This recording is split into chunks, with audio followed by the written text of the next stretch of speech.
Bem-vindos nessa semana, que é a primeira semana de algumas semanas que se seguem dentro de um tempo chamado Shovavim. São semanas estreitas, quando a gente traduz diretamente do hebraico. Essa palavra, ela tem dentro do seu nome as primeiras letras de cada uma das próximas porções que serão lidas nas próximas semanas.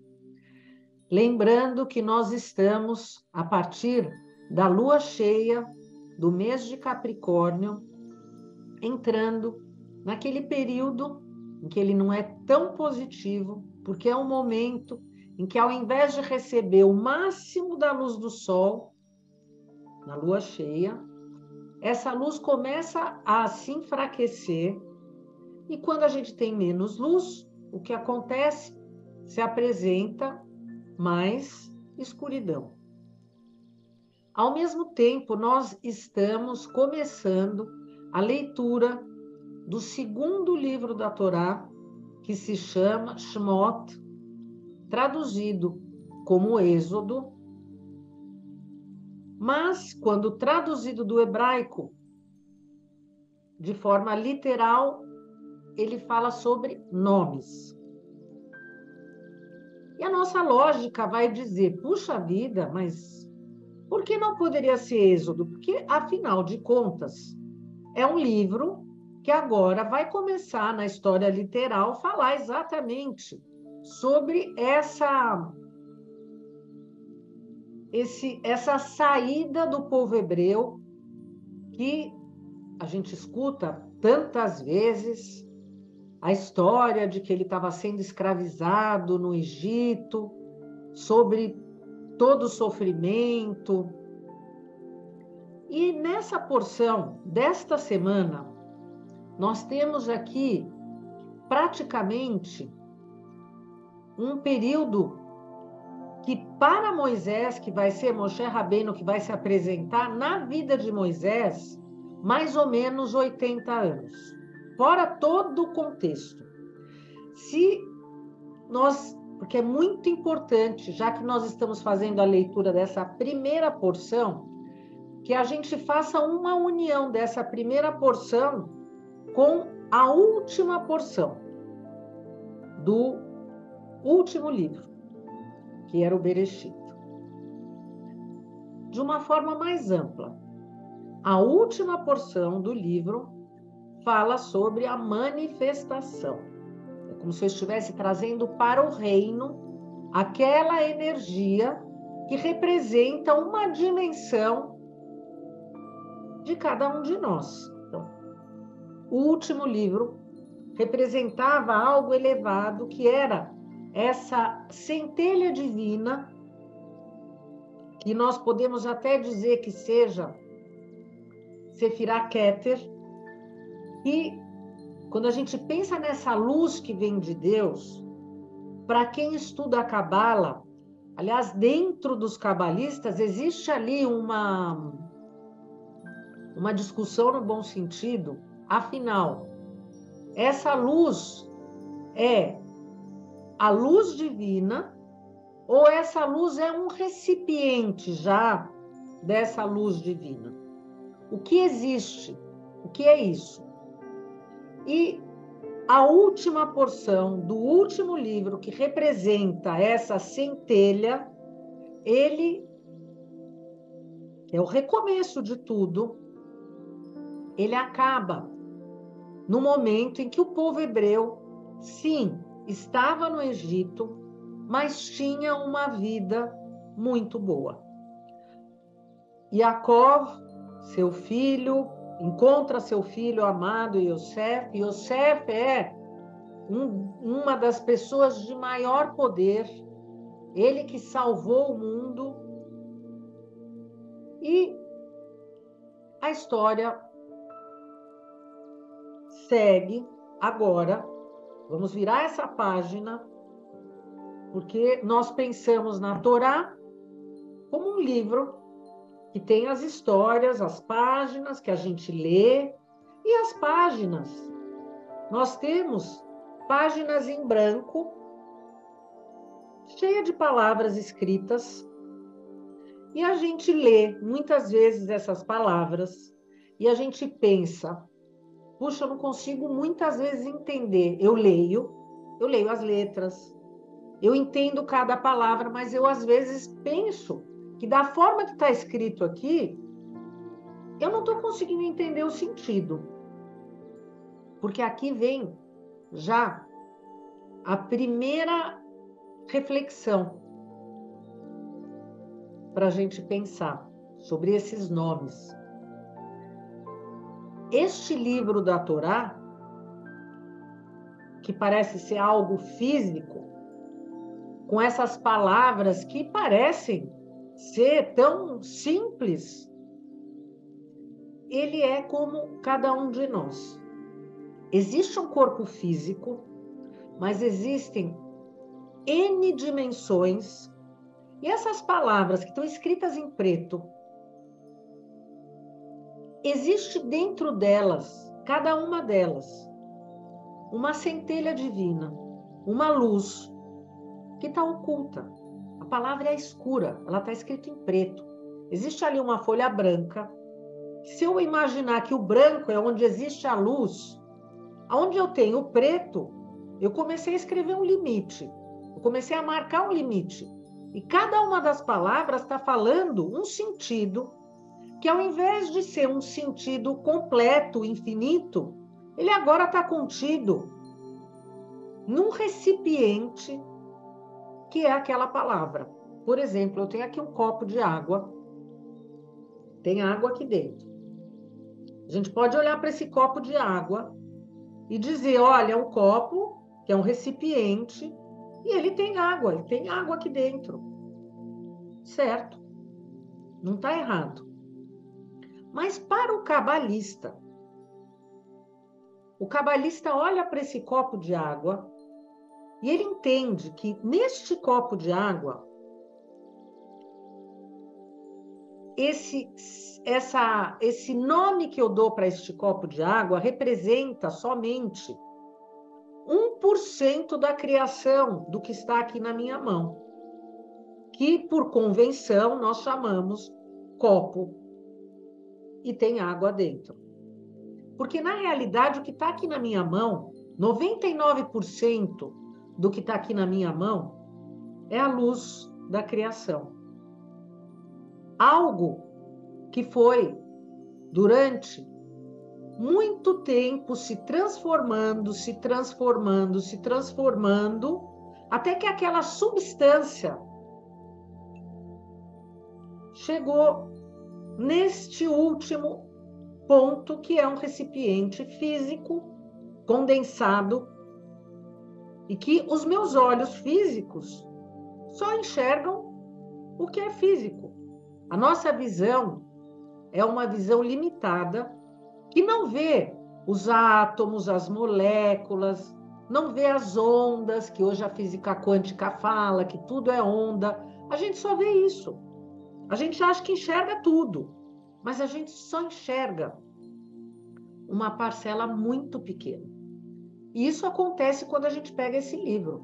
A gente acha que a gente está vendo tudo, mas essas palavras que estão sendo lidas representam muito mais do que simplesmente aquele único sentido. E quando a gente sai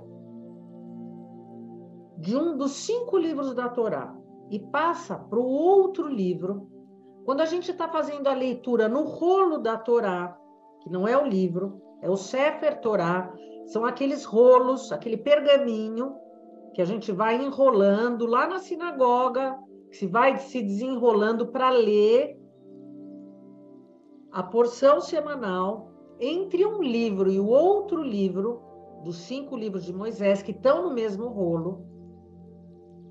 Existe ali um espaço em branco. A nossa visão da fisicidade, abriria aquele livro e, ao ler a última frase, de cara iria falar, bom, aqui está tudo em branco, vamos rápido pular para outra parte, eu vou continuar a leitura. Eu saio daquele momento de Malhut de Keter, que é a última porção, e eu sigo direto para a primeira palavra, que é Shmot, que vai estar falando sobre esses nomes. E eu pulei ali mais ou menos 4 linhas que estão em branco. Para o cabalista, neste branco, neste momento, é o momento de querer enxergar, através da sua consciência, é a hora de conseguir materializar, através da sua consciência, a ligação entre o que aconteceu lá naquele livro anterior e o livro que está se apresentando agora. O livro que está se apresentando agora fala sobre a sabedoria. Nós estamos agora na semente da sabedoria. E o nosso Criador colocou tudo para nós de forma tão perfeita, mas tão perfeita, que quando é que eu consigo ter e valorizar dentro do meu ser a sabedoria? Se eu for pensar na linguagem do cosmos, o planeta que vai estar mais relacionado a este conseguir enxergar além daquelas letras que estão escritas na folha branca, aquele preto, para eu conseguir ver além, para eu conseguir olhar para aquele branco e conseguir enxergar os sentidos infinitos que estão descritos no branco, mas que estão limitados na palavra escrita no preto. O cabalista vai colocar o seu foco exatamente aqui. E nós estamos no mês de Capricórnio e nós temos aqui, a gente tem ali as letras, nós temos aqui Saturno, nós temos aqui o Capricórnio que busca um trabalho, que entende e valoriza a sua responsabilidade, e o Saturno que é o planeta da espiritualidade, o planeta da sabedoria. E quando a gente pensa nesse capricorniano que luta tanto para estabelecer no físico a sua segurança, porque para o capricorniano é muito importante, ele sente como é importante ele construir as estruturas que vão ser a fundação da sua vida e do seu momento. Só que o que está combinado com ele? Essa força de Saturno que vai mostrar que o que se constrói no físico não tem garantia nenhuma. Para Saturno, tanto faz o que você construiu fisicamente.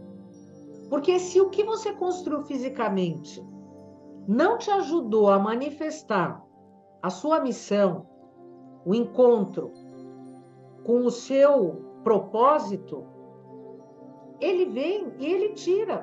Se você precisa perder para conseguir se aproximar da sua missão, ele tira. Para ele não faz a menor diferença. Ele traz a sabedoria da verdade. Ele tira porque ele vai dizer, isso para você não faz parte do teu sentido. A nossa lógica acha que só aquilo que a gente segura é o que vai trazer para nós a segurança do amanhã. É assim que pensa o capricorniano. Por isso que é importante para o capricorniano se espiritualizar, para ele ver que não é só o físico. E nós estamos aqui falando da sabedoria, da verdade, que nós estamos falando aqui de Chokhmah, entrando nesse livro que se chama Nomes, E nós vamos aqui pensar que nomes. Que nomes eu preciso aprender? O que é essa combinação de 5 livros de Moisés, o Pentateuco? Que nomes são esses? Já não basta saber o nome, porque ele começa ali a falar sobre o nome de todos os descendentes de Jacó que foram para o Egito. E quando a gente pega, inclusive, o começo dessa porção, que é a semente de tudo que vai estar sendo falado durante esse livro, ele não fala no passado, ele fala o nome, ele fala, estes são os filhos de Israel que vêm ao Egito, como se eles estivessem falando naquele tempo da continuidade. E aí a gente começa a pensar, falar, meu Deus, mas como estão vindo para o Egito? O que quer dizer isso? Quem que está vindo para o Egito? Que história é essa de Egito? E logo em seguida, ele faz uma breve descrição, e aí ele fala que apareceu um faraó que já não conhecia Yosef, e por conta disso, ele viu que o povo hebreu estava se multiplicando, estava se fortalecendo, e ele começa a achar que o povo hebreu se torna para ele uma grande ameaça. E, a partir daí, toda aquela saga, que a gente já viu tantos filmes hollywoodianos, o príncipe, a história do príncipe, o príncipe do Egito, eu já nem sei mais como é que chama, toda aquela história falando sobre a saída do Egito, a história de Moisés, a sarça ardente, a história das pragas, que nós vamos começar a falar sobre elas, mas eu não quero entrar na história literal, porque o que eu quero é abrir dentro de vocês, da mesma forma que existe esse espaço em branco, que representa o infinito, entre uma porção da semana passada e esta, que a gente possa fazer uma ligação entre elas, para estabelecer dentro de nós um sistema operacional de consciência que vai conseguir ir além daquilo que a gente já sabe, que a gente já conhece. Porque o que vale a cada ciclo, se a gente está num recomeço, eu pensar que eu olho onde eu estou hoje e neste mesmo momento, no ano passado, no ciclo passado, eu penso, eu preciso estar melhor. Eu preciso entender que eu me sinto com o meu coração. Eu não estou aqui dizendo que a minha conta bancária ficou maior ou menor. Lógico, a conta bancária maior ajudaria bastante, mas não é isso. Isso tudo vem em como que eu vou dizer? É o efeito. Isso é o efeito. O fato do faraó esquecer quem é Yosef mostra exatamente isso. E tudo ia bem quando Yosef estava na parada. Porque Yosef representa uma consciência que não é a consciência do escravo. Yosef foi vendido como escravo. José o Justo. Foi comprado e foi levado para a casa de Potifar. O que aconteceu com ele lá? Ele era tratado como escravo? Sim, ele sabia que na casca ele era escravo. Mas o que Potifar deu para ele? Todo o poder para ele fazer o que ele quisesse, com toda a fortuna dele. E ele fazia lindamente, ele fez a fortuna do Potifar crescer muitas vezes. Ele não tinha consciência de escravo. Quando ele foi preso injustamente, o chefe da prisão fez o que com ele? Deu todo o poder para ele fazia o que ele queria dentro daquela prisão. Ele podia fazer o que ele quisesse. Ele era escravo? Na casca. Ele não tinha consciência de escravo. Quando ele foi levado na frente do faraó, e o faraó, ele interpreta o sonho. O que acontece? O que o faraó faz? Entrega tudo para ele. E ele recebe todo o poder para ele fazer tudo o que ele quisesse.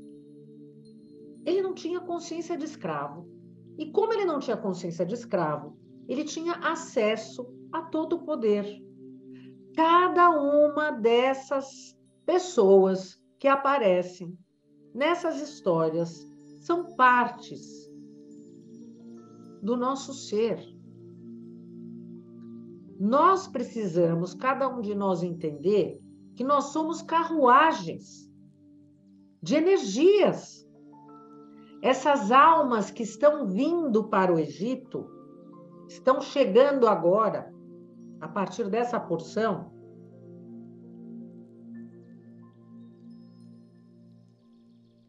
é a nossa alma, que depois de ter passado um ciclo, chegou agora no outro ciclo. Passou pelo Rosh Hashanah, pelo Yom Kippur, Sukkot, Simchat Torah. É meio como se tivesse zerado. Aí, nós fizemos a leitura do Bereshit, do Gênesis. Nós estamos recebendo de novo como é o sistema operacional do nosso ser divino. Limpou, zerou, e agora vem aqui toda uma condição que começa a estabelecer o programa. O programa representado por Abraão, amor, compartilhar, Isaac, a disciplina, o julgamento que cria fronteiras importantes para a preservação, Jacó, que é a união dos dois para chegar num equilíbrio, Yosef, que é materializar no físico o equilíbrio. Nós passamos por essa fase, porque isso era a semente de tudo. Está numa dimensão da semente de tudo. E a gente vai lendo, e a gente vai recebendo, e a gente vai refletindo, e a cada ano nós vamos transformando para conseguir cada vez subir um pouquinho. Entender que eu não estou entendendo algo lá fora. Eu tenho que entender o mundo aqui dentro. O que representam essas palavras dentro da minha consciência? O que representa essa palavra? Eu sou. Eu sou. Essa folha em branco. Sem essa folha em branco, eu não consigo alcançar, porque eu fico no limite. Algo se estabelece no nada do meu ser que cria esse novo caminho para que eu possa me aproximar desse eu sou.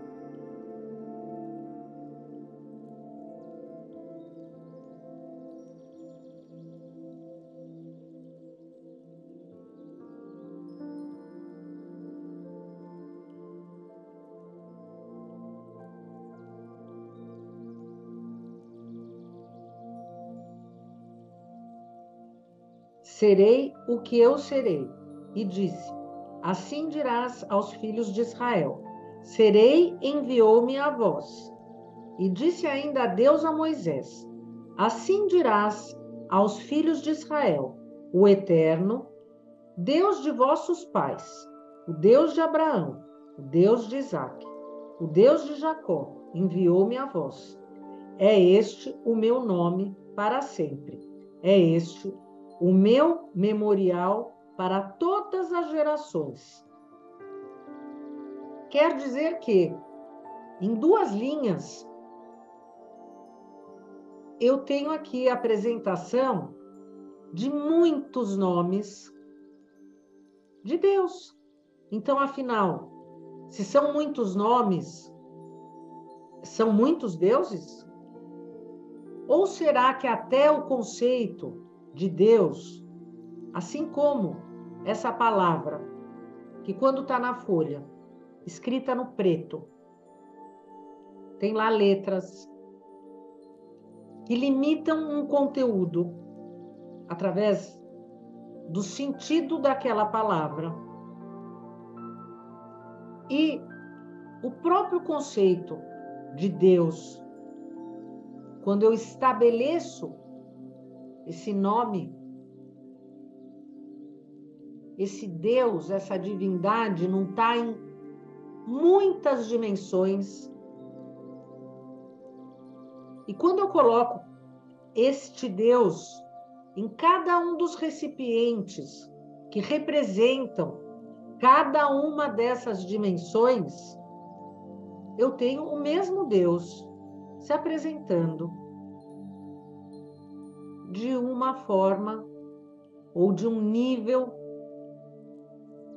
diferente, em que talvez aquele que eu fisicamente tenha dentro do meu ser, quando eu olho para as palavras, é muito limitado.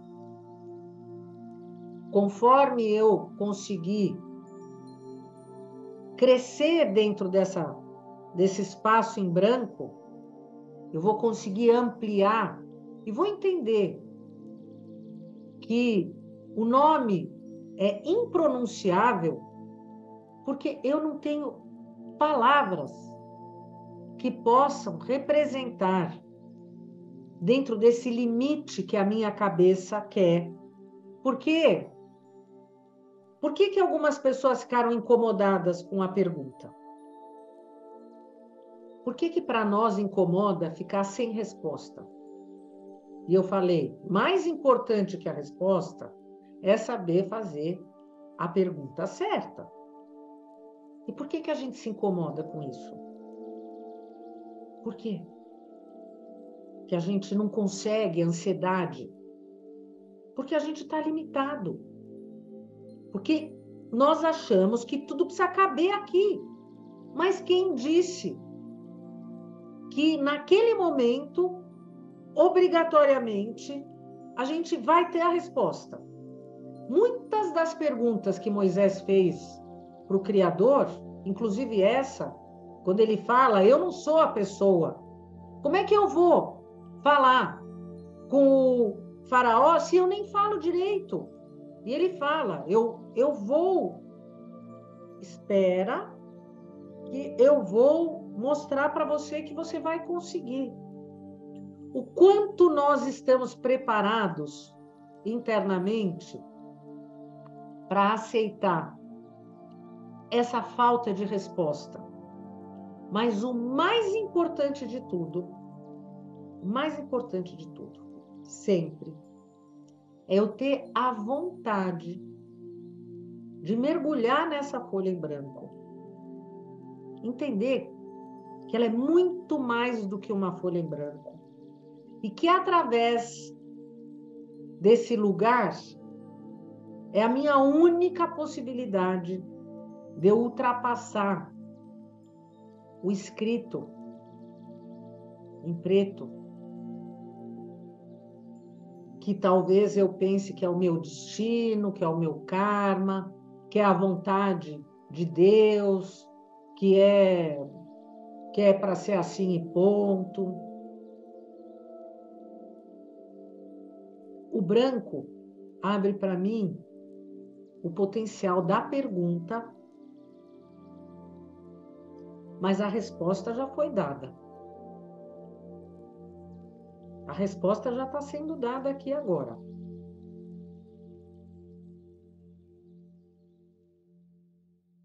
sou eu que vou estabelecer a materialização, a sabedoria.